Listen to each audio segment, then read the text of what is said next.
आओ उछाल दें दो चार शब्द ज़िंदगी की दरिया में, जो डूबेंगे नहीं वो तैरते रहेंगे और पुल बन जाएंगे हमारे बीच। नमस्कार दोस्तों, मैं हूं doctor Hema Pandey, motivation speaker और आप सबकी दोस्त। वे शब्द जो आत्मा को प्रकाशित कर दें बहुमूल्य रत्नों से भी बढ़कर होते हैं। मेरे प्यारे दोस्तों, मैं आज आपको उन लफ्ज़ों के बारे में बता रही हूँ जिनके द्विअर्थ होते हैं। एक व्यक्ति अपने पत्नी को पानी पूरी खिलाने के लिए ले गया। सिंपल सीधी बात, उसने अपनी पत्नी से कहा कि ये बहुत अच्छी दुकान है, यहाँ पर तुम पानी पूरी खा सकती हो। उसको वो पानी पूरी बहुत पसंद थी। गोलगप्पे खाना शुरू किए तो तूने गिनना शुरू किया, तो बोले मैं कितने खा गई हूँ। पति ने कहा मत गिनना, गिन, खा ले। ये सुनकर पत्नी भड़क उठी कि मुझे तुम नागिन कह रहे हो। पति ने कहा ना ना ना ना, मैं कह रहा हूं कि गिन मत, मत गिन, तू खा ले। दोस्तों, एक दोस्त जो अपने ही दोस्त से किसी बात पर बहस हुई और वो जाने लगा। दूसरे दोस्त ने कहा रोको मत, जाने दो। दोस्त को बहुत गुस्सा आया। उसने कहा इतनी पुरानी दोस्ती और तुम्हारा ये मतलब है कि तुम एक बार मना भी नहीं सकते हो? कह रहे हो रोको मत, जब दूसरा मना कर रहा है तो तुम उन्हें मना कर रहे हो। उसने कहा नहीं नहीं नहीं, मैं ये कह रहा हूँ रोको मत, जाने दो। दोस्तों, हर शब्द के अर्थ के अनर्थ होते हैं।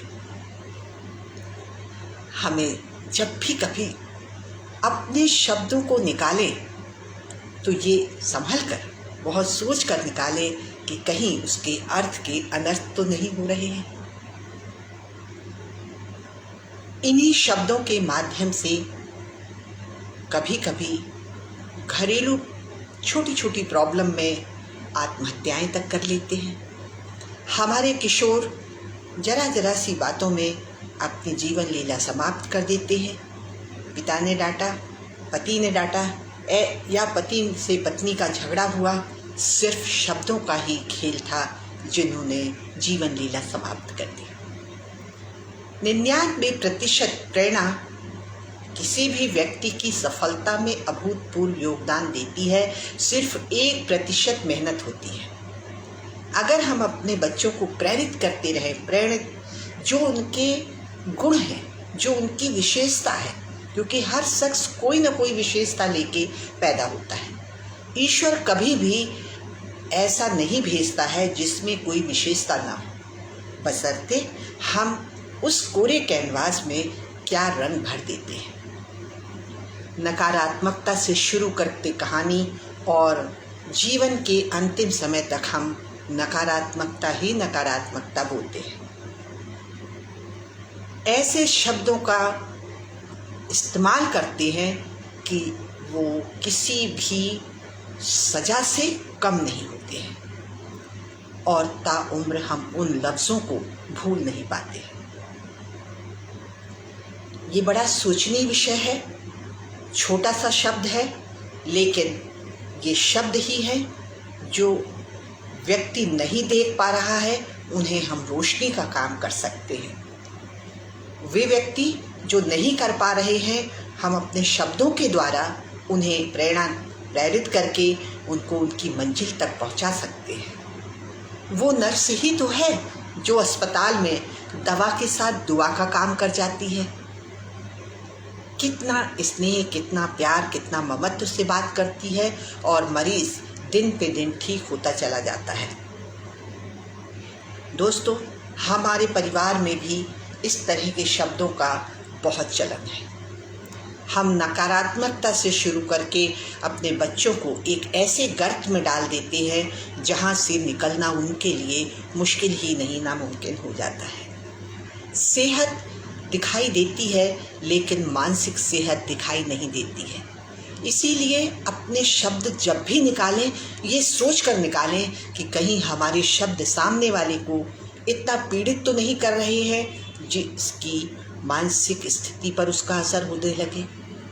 हमेशा इस बात का विशेष ख्याल रखें।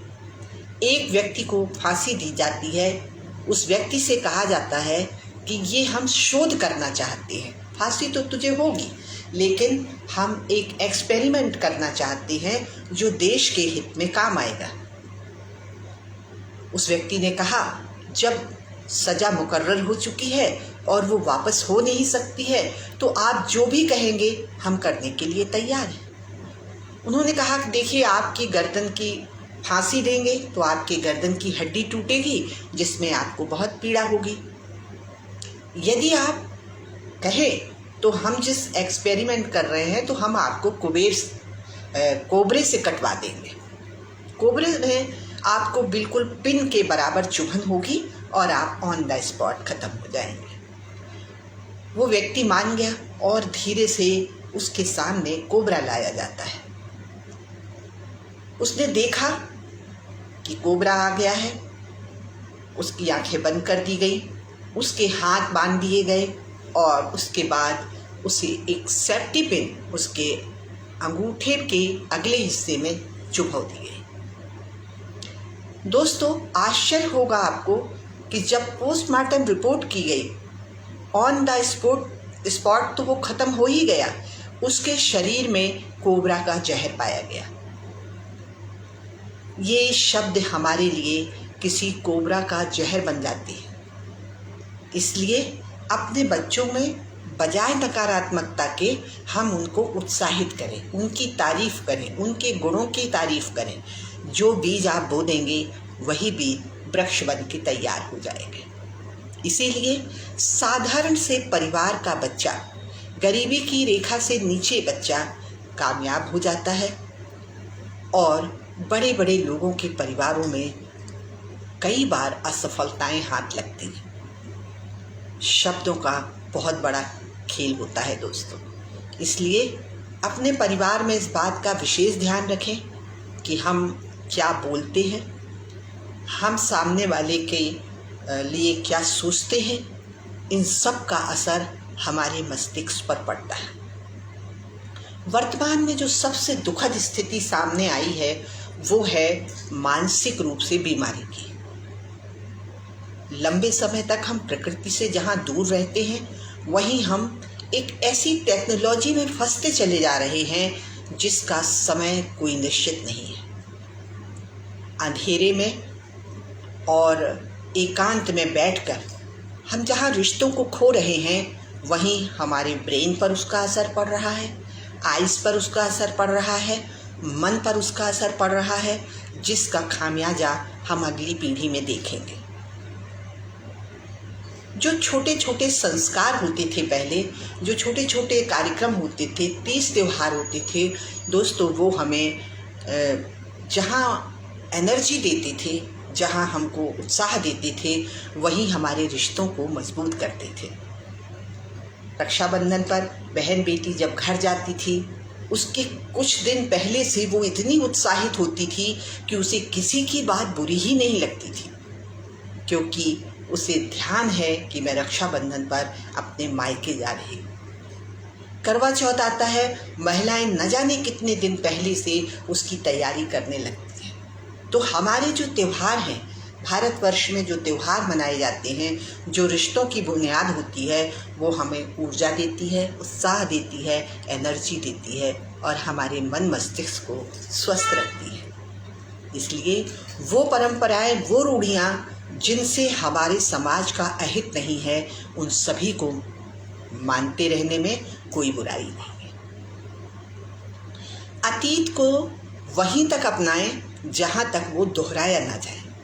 अतीत को याद करना, किसी ने मुझसे पूछा था कि क्या अतीत का कोई सारोकार नहीं है? वो दोबारा दोहराया ना जाए। अतीत नहीं होगा तो वर्तमान हो ही नहीं सकता है।